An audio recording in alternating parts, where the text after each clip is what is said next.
열왕기상 21장 17절로 29절까지 말씀,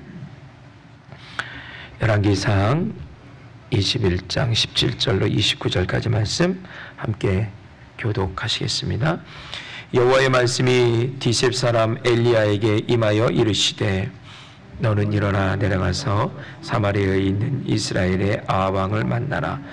그가 나봇의 포도원을 차지하러 그리로 내려간다니, 너는 그에게 말하여 이르기를, 여호와의 말씀이 네가 죽이고 또 빼앗았느냐고 하셨다 하고, 또 그에게 이르기를, 여호와의 말씀이 개들이 나봇의 피를 핥은 곳에서 개들이 내 피 곧 내 몸의 피도 핥으리라 하였다 하라.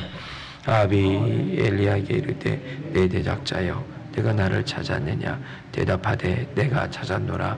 내가 내 자신을 팔아 여호와 보시기에 악을 행하였으므로 여호와의 말씀이 내가 재앙을 내게 내려 너를 쓸어버리되, 내게 속한 남자는 이스라엘 가운데서 매인자나 노인자를 다 멸할 것이요, 또 내 집이 느바스의 아들 여로보암의 집에 되게 하고 아야의 아들 바이사의 집처럼 되게 하리. 이는 내가 나를 노하게 하고 이스라엘이 범죄하게 한 까닭이라 하셨고, 이세벨에게도 대하여도 여호와의 말씀하여 이르시되, 개들이 이스라엘 성 곁에서 이세벨을 먹을지라. 아합에게 속한 자들로 성읍에서 죽은 자는 개들이 먹고 들에서 죽은 자는 공중의 새가 먹으리라 하셨느니라 하니, 예로부터 아합과 같이 그 자신을 팔아 여호와 앞에서 악을 행한 자가 없음은 그는 그의 아내 이세벨에 충동하였음이니라. 그가 여호와께서 이스라엘 자손 앞에서 쫓아내신 아모리 사람의 모든 행함같이 우생에게 복종하여 심히 가증하게 행하였습니다. 아합이 모든 말씀을 들을 때에 그의 옷을 찢고 굵은 배로 몸을 동이고 금식하고 굵은 배에 누우며 또 풀이 죽어 다니더라. 여호와의 말씀이 엘리야에게 임하여 이르시되, 다 같이 있습니다. 아합이 내 앞에서 겸비함을 내가 보느냐? 그가 내 앞에서 겸비함으로 내가 재앙을 저희 시대에 내리지 아니하고 그 아들의 시대에 그의 집에 재앙을 내리리라 하셨더라. 아멘. 21장 전장은 1절부터 29절까지 이 모든 내용은요, 이스라엘 지역에 있는 나봇 이라는 사람의 이 포도원 사건을 쭉 얘기하고 있습니다. 1절부터 16절까지는 그 아합이 나봇의 포도원을 빼앗는 얘기가 나오고요. 그리고 오늘 17절부터 29절에 있는 말씀은 하나님께서 아합이 그렇게 행한 것에 대해서 하나님이 어떻게 하시겠다라고 심판하고 있는 그런 또 내용이기도 합니다. 아합이 왕궁에서 가장 가까운 포도원인 이 나봇의 포도원을 가지고 싶어 했어요. 그리고 그 포도원을, 그 땅을 본인의 채소를 먹는 음식을, 그 채소를 만드는 그런 밭으로 꾸미기를 원했어요. 그래서 아합이 나봇에게 갑니다. 나봇에게 가서 말하기를, 이 포도원 나에게 넘겨라. 이거 너에게 넘기면 너희가 갖고 있는 이 포도원보다 더 좋은 포도원 내가 바꾸어 줄게. 이거 바꾸기 싫으면 내가 이 땅의 이 포도원의 값을 일반 시중가보다 더 높이 쳐줘서 돈을 줄 테니 이거 나한테 넘겨라 라고 해요. 그러다 3절에 아주 중요한 말씀이 있습니다. 조상이 물려준 땅을 팔고 사는 것은 여호와께서 금하신 것입니다 라고, 내가 당신에게 포도원을 건넬 수 없습니다 라고 해요. 그러자 아합이 이 말을 듣고 근심하여 왕궁으로 돌아가서 밥도 안 먹고 누워있기만 하는 거예요. 화가 나니까. 부인 이세벨이 와서, 이 무슨 일이요? 2차 해서 내가 지금 어떻게 될지 모르겠습니다. 그러자 이세벨이, 아이고 참, 당신이 이날의 왕 아닙니까? 왕은 다 마음대로 할 수 있는 게 왕입니다 라고 말하는 거예요. 그리고 하는 말이, 걱정하지 마십시오. 내가 해결할 테니. 그리고 그 나봇의 집안 사람들, 장로들과 귀족들, 그 사람들에게 편지를 씁니다. 뭐라고 쓰는지 아십니까? 그러니까 이게 없는 일을 공모를 꾸미는 거예요. 음모를 꾸미는 거잖아요. 뭐라고 편지를 쓰냐면, 나봇이 하나님과 왕을 모독하고 저주했다. 그러니 너희들은 금식하고 나봇을 많은 사람들이 보는 앞에 가장 높은 곳에 세워서 그를 심판하고 저주해라. 그러면 백성들이 그를 끌어다가 돌로 쳐 죽일 것이다. 하나님을 저주하고 왕을 저주하면 돌로 쳐서 죽는 게 그 당시의 형벌이었습니다. 결국은 그리 돼요. 그리 되고 이세벨이 말하기를 아합한테 와서 나봇이 죽었으니 그의 땅을 당신이 취하십시오 라고 포도원을 그에게 갖다 바칩니다. 이세벨이. 자, 여기에 우리의 땅에 대한 이해가 좀 필요합니다. 3절에 나봇이 하나님 왕에게 말했죠. 이것은 내 조상 때부터 물려받은 땅인데 이것을 당신에게 넘기는 것은 여호와 하나님께서 금하신 것입니다. 싫어하시는 것입니다. 이렇게 말해요. 이스라엘 땅의 소유는 누구에게 있다? 하나님에게 있다. 내게 있는 게 아니었어요. 소유권은 하나님에게 있어요. 내가 그 땅에 터를 잡고 집을 짓고 그리고 내가 평생 태어나서 죽을 때까지 그 땅을 일구어서 그 땅의 소산을 먹을지라도 그 땅의 소유는 누구에게 있다? 하나님에게 있다. 그래서 그 땅을 팔거나 사거나 할 수 있다 없다? 없다. 하나님이 모세를 통하여 광야에서 그리고 여호수아에게 그 리더십을 이양하고 여호수아가 이스라엘 백성을 끌고 가나안에 들어갔을 때 그리고 가나안 백성들을 몰아내며 성읍을 차지하고 땅을 차지했을 때 12지파 지파별로 땅을 나누어 주었어요. 우리가 잘 알고 있는 내용이에요. 그럼 12지파는 그 지파마다 가문인과 집안이 있었을 거 아닙니까? 장로들이. 그 가문대로 집안대로 김씨, 이씨, 박씨, 최씨, 뭐 강씨, 한씨, 저는 무슨 씨? 고씨. 땅을 준 거예요. 이렇게 땅을 주신 거예요. 땅을 주시면서 그 집안대로 가문대로 땅을 주시고 그 집안에도 여러 형제들 있을까 식솔들이 있을 거 아닙니까? 또 거기에 맞게 땅을 또 분배한 거예요.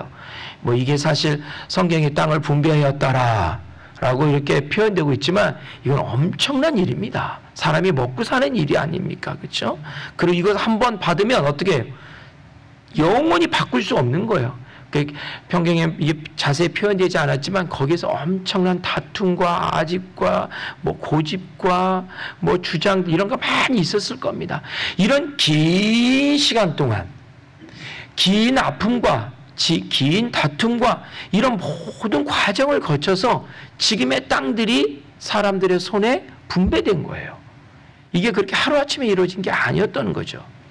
이런 과정 속에서 이 땅은 하나님의 거야, 이 땅은 소유는 하나님에게 있다 라고 하는 것이 그들의 뼛속까지 신앙화되어 있었어요. 의식화되어 있었어요. 땅의 문제는. 그런데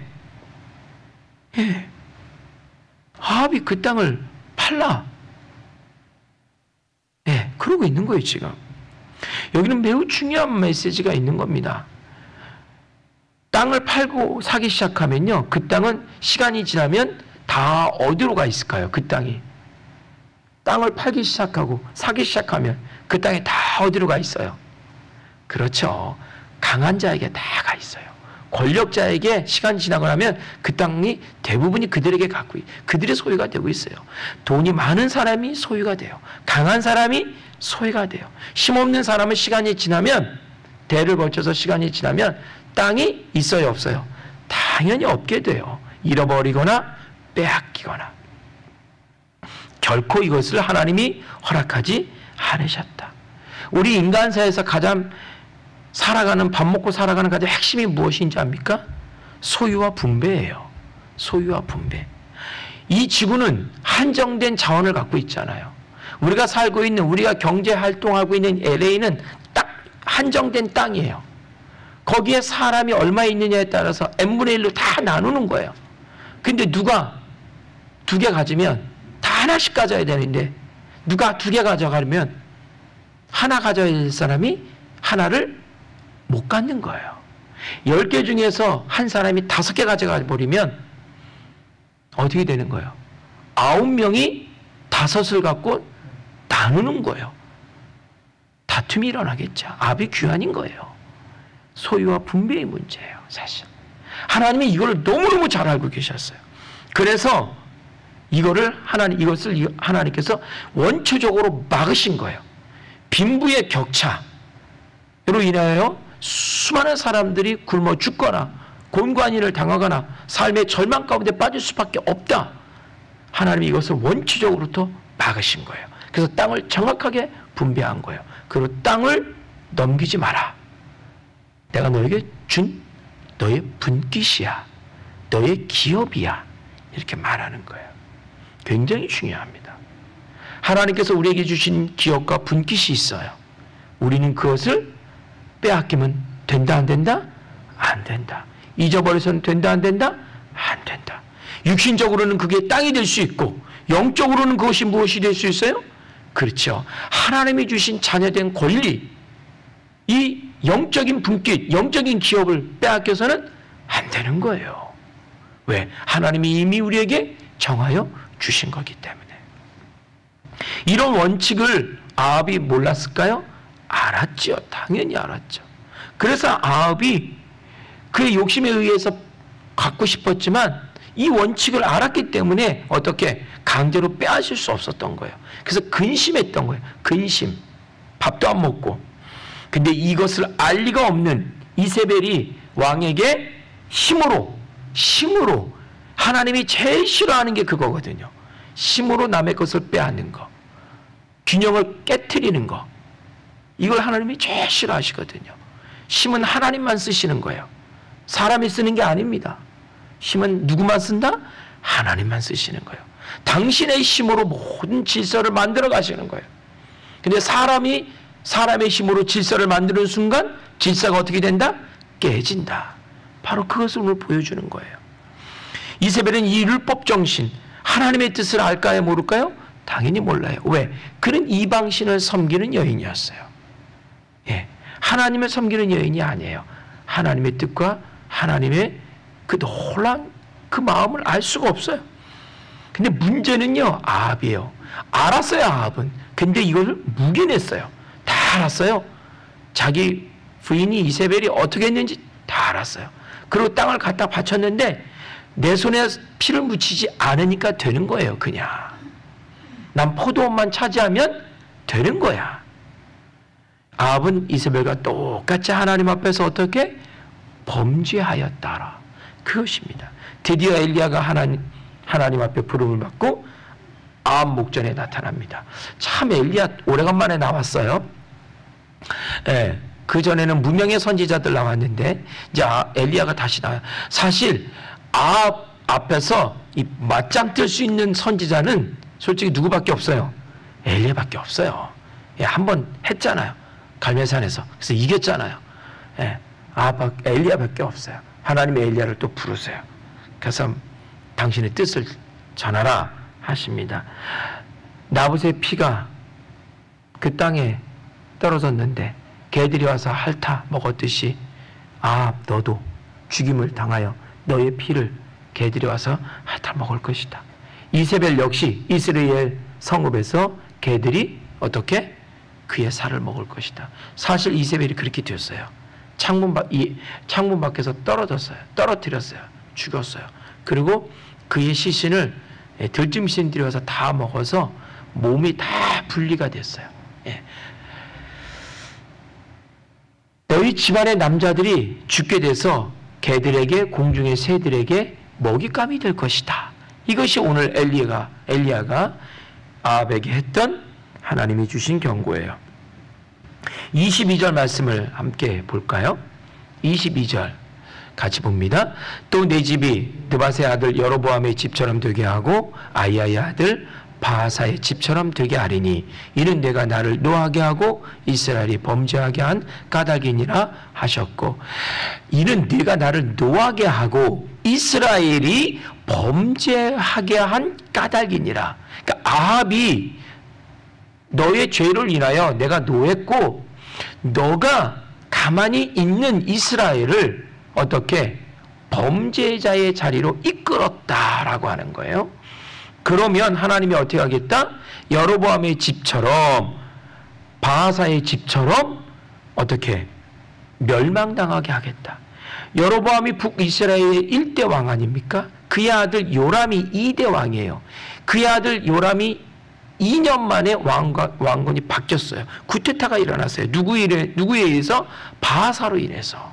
그래서 여로보암이 집안이 더 이상 왕의 자리에 이끌어갈 수 없게 됐어요. 그 새로운 집안, 바하사의 집안이 이끌어졌어요. 근데 바하사도 역시 마찬가지예요.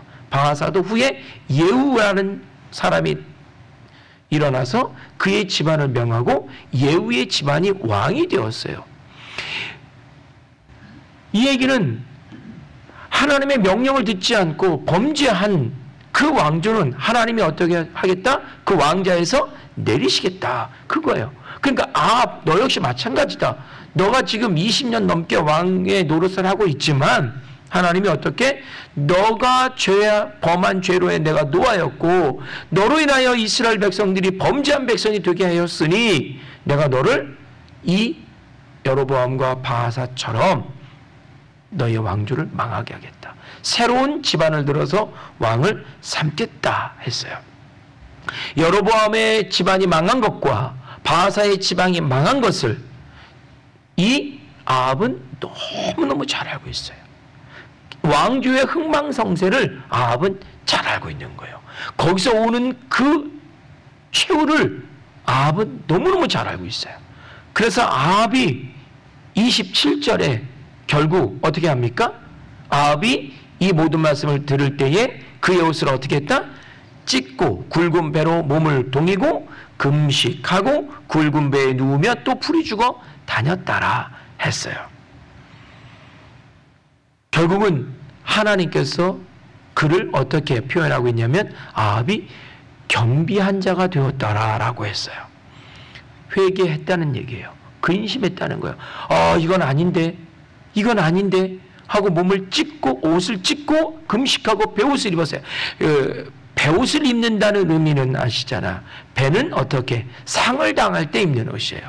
우리가 이제 한국어 표현으로 우리가 상을 당하면 옛날에 배옷을 입었잖아요. 그것처럼 이스라엘에서도 누가 죽었거나 정말 가장 절망에 있을 때 죽은 자를 위한 옷을 입는 그 옷을 배옷이라고 표현을 한 거예요. 그 옷을 입었다. 즉 나는 죽었다라는 뜻인 거죠. 하나님 앞에 회개하고 나왔다는 뜻이에요. 그러자 하나님이 당신의 진노를 멈추십니다. 그리고 다시 아합에게 기회를 주세요. 29절 말씀 함께도 볼까요?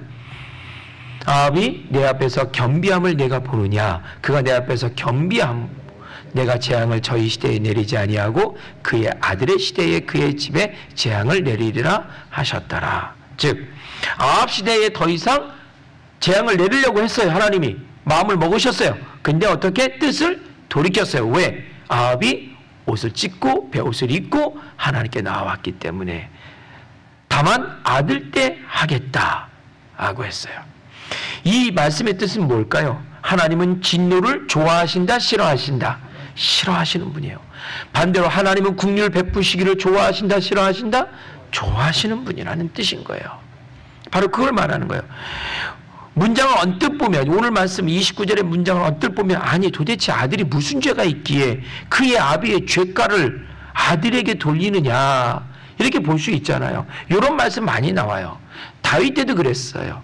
아니요, 솔로몬 때도 그랬어요. 솔로몬이 범죄하자 하나님이 네 아비 다윗 약속한 게 있어. 그래서 내가 너희 때는 죄를 내리지 않을 거야. 그러나 너희 아들 때 내릴 거야. 이렇게 얘기하셨거든요. 예, 항상 하나님은 늘 이렇게 말씀하세요. 너 때 안 내리고 아들 때 내리고. 네가 전에 나에게 했던 선한 일을 내가 기억하고 있으니 너희 때는 안 내리고 비록 네가 범죄하였어도 너희 아들 때를 내릴 것이다. 네 아비가 워낙 잘해서 그 후광으로 지금 내가 너를 살려두고 네 아들 때 할 것이다. 뭐 이런 식의 하나님의 이야기들을 계속 하고 계세요. 그러면 이 얘기는 무슨 얘기일까요? 정말 네 아들 때 내가 그냥 그를 완전히 쳐버린다, 그런 뜻일까요? 그렇죠. 맞습니다. 기다리겠다는 거예요. 내가 정말 네 아들 때 네 죄의 대가를 네 아들 때 묻고 그를 심판하고 진노할 거야. 이게 아니에요.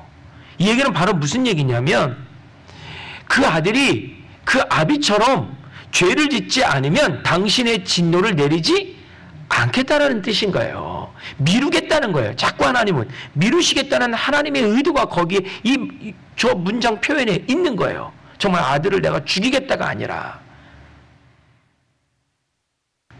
하나님은 인간의 죄를 바라보시면서 심판하실까 진노하실까 고민하고 계셔요. 진짜 하나님의 고민이 거기에 계셔요. 근데 하나님은 진노보다 긍휼을 더 좋아하시는 분이에요. 복 주시기를 좋아하는 분이에요. 진심으로. 그러니까 갑자기 하나님이 아합을 진노하시려고 하다가 어떻게 합니까? 미루시잖아요. 그의 작은 겸비한 행동 하나 보시고, 그거 하나 보고. 그러니까 하나님은 우리에게 그거 하나 원하시는 거예요. 야, 다른 거 다 필요 없어. 그냥 나한테 와서 잘못했다고 한마디만 해줘. 그러면 어떻게? 내가 이거 다 어떻게? 거둘게. 이게 하나님의 마음이에요. 하나님 앞에서 심판을 피할 자가 있습니까? 없습니까? 없어요. 하루에도 수백 번 우리는 심판대에 서야 되는 인생들입니다. 그만큼 허물과 수치와 죄가 많다는 거예요. 하나님의 용서, 하나님의 불쌍히 여기심, 하나님의 긍휼하심이 없다면 우리는 정말로 처참한 최후를 맞을 거예요.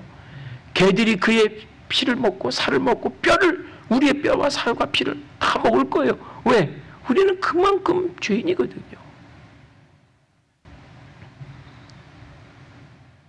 하나님은 심판을 즐겨하시는 분이 아니라 용서를 즐겨하시는 분이고 우리에게 복을 주기를 즐겨하시기 때문에 우리가 지금 이렇게 버젓이 아무 일도 없었던 것처럼 주의 전에 나와서 또 이렇게 있는 거예요. 사실 우리가 범죄했는데 어떻게 주의 전에 나와 있습니까? 범죄한 인생들이. 누구든 크고 작은 죄로 허물로 살아갑니다. 그때마다 하나님의 긍휼을 구하며 그 죄의 자리에서 우리는 어떻게 떠나야 하는 겁니다. 돌이키고 떠나면 하나님은 우리의 죄의 대가를 어떻게 하신다? 계속해서 미루신다. 그리고 그 죄가 없어질 때까지 계속해서 보류하신다. 계속해서 미루신다. 그리고 말씀하십니다. 당신의 기억 속에서 우리의 죄를 어떻게 하신다? 지우시겠다 하시는 거예요. 이게 하나님의 은혜인 줄 믿습니다. 아합만큼 폐악한 왕이 어디 있었습니까? 그런데 하나님은 너무나도 지칠 정도로 그에게 기회를 주고 계세요. 그에게 계속해서 하나님의 선지자를 통해서 예언하게 하시고 심판을 예언하실 때 돌이키기를 하나님의 선지를 통해서 심판을 예언하신다는 건 뭐예요? 기회를 주신다는 거예요. 알게 하신다는 거예요. 돌이키기를 원하신다는 거예요. 그래서 사람을 보내는 거예요. 만약에 하나님이 아합을 그냥 때리시겠다면 하나님이 사람들을 보낼까요? 안 보낼까요? 처음부터 안 보내세요. 그냥 때리시지. 마찬가지예요. 우리가 기도할 때 어떤 하나님의 사인이 있어요. 우리가 기도할 때 어떤 하나님이 주신 감동이 있어요. 이것은 하나님이 우리에게 기회를 주시는 사인인 줄 믿습니다. 그걸 잡아야 돼요. 이 새벽에 우리는 기도하는 사람들이에요. 그걸 볼 줄 알아야 돼요. 영적인 분별력이 우리에게 있어야 되는 거예요. 이것이 곧 주님의 마음이에요. 주님은 진노를 멈추시고자 하는 주님의 마음을 아는 것이 곧 무엇이냐면 그게 바로 믿음입니다. 믿음. 하나님의 마음을 아는 것이 곧 믿음이에요. 믿음이 있다면 주님의 마음을 품기를 원하고 매일매일 죄의 자리에 돌이켜 주님께로 돌아가는 것입니다. 무서워서 돌이키는 것이 아니라 주님의 마음을 알기에 돌이키는 것이 참 믿음의 사람의 모습일 줄을 압니다. 하나님의 심판이 무서우니까 빨리 하나님께 가야지, 이런 얄팍한 믿음이 아니라 하나님은 내가 범죄하여도 나를 끝까지 붙들고 계시는구나. 그 아버지의 마음을 알고 그것을 믿음으로 알고 그 마음을 알기에 하나님께 돌아가는 인생, 이것이 바로 하나님 앞에서 복된 믿음의 사람인 줄 믿습니다.